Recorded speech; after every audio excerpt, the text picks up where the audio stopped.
ગુજરાતમાં હાલમાં સુરત નજીક ચોમાસું સ્થિર થઈ ગયું છે। આ ચોમાસું આવનારા 3-4 દિવસમાં આગળ વધે તેવી શક્યતા છે, જેના પગલે ગુજરાતના કેટલાક વિસ્તારમાં આગામી 5 દિવસ માત્ર હળવો વરસાદ જ પડવાની આગાહી કરાઈ છે।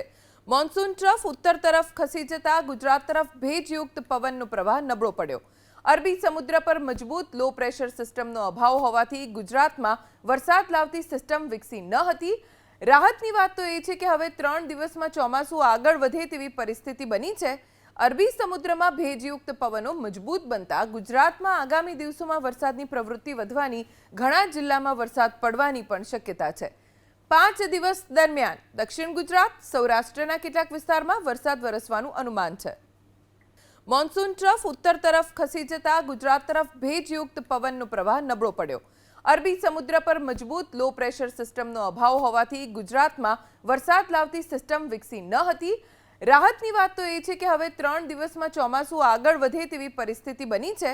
અરબી સમુદ્રમાં ભેજયુક્ત પવનો મજબૂત બનતા ગુજરાતમાં આગામી દિવસોમાં વરસાદની પ્રવૃત્તિ વધવાની, ઘણા જિલ્લામાં વરસાદ પડવાની પણ શક્યતા છે। 5 દિવસ દરમિયાન દક્ષિણ ગુજરાત, સૌરાષ્ટ્રના કેટલાક વિસ્તારમાં વરસાદ વરસવાનું અનુમાન છે।